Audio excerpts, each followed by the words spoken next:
I am Dr.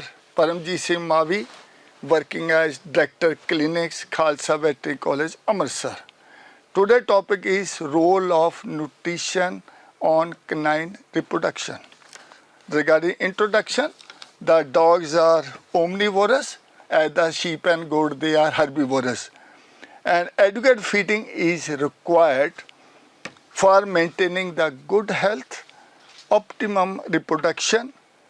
Therefore, malnutrition or imbalance, which include both deficient and excess, is not good for the canine. Overweight or obesity, it affects the fertility and even shorten the lifespan also. Dog breeding program is the exploitation of the genetic potential of the bitch, which include the maximum body growth, optimum conception rate, minimal reproductive disorder, normal whelping with more number of healthy live pups. Therefore, to achieve all these, the proper nutrition management is required.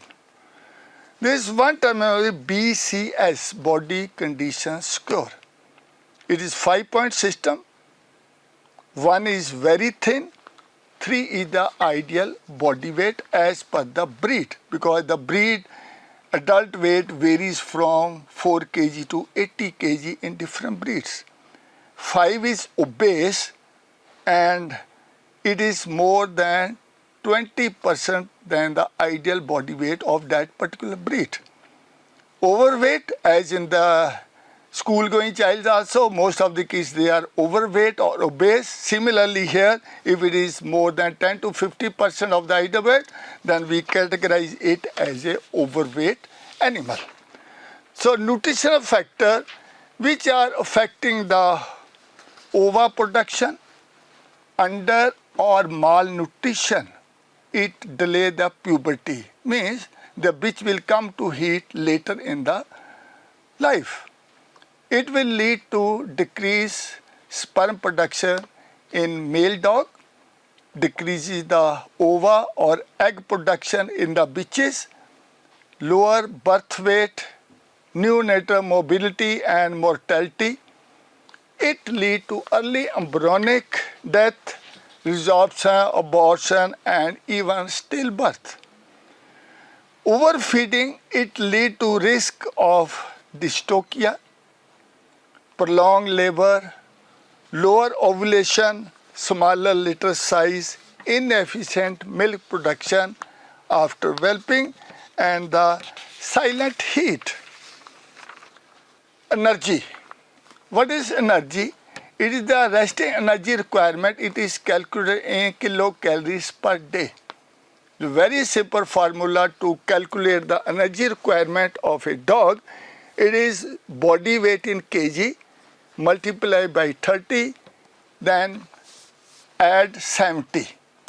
So this is one more terminology, maintenance energy requirement. It is nothing but it is the double than the resting energy requirement, which I have given you the formula to calculate.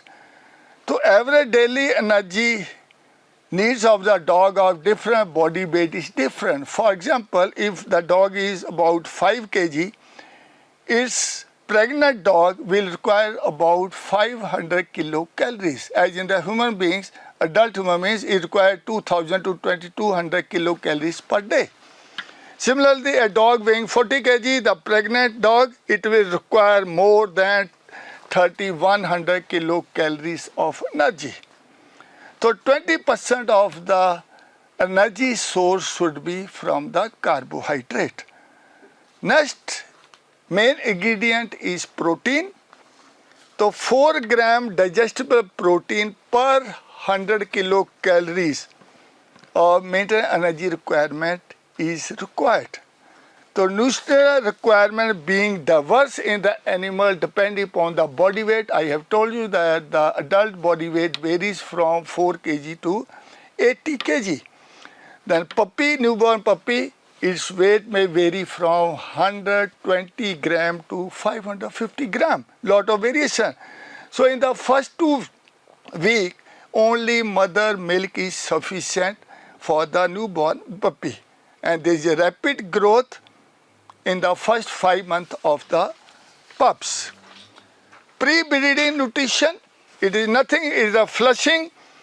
Food intake is increased from 5 to 10% of the maintenance energy requirement. It is more beneficial in the bitches which is having the body score condition is less than 3.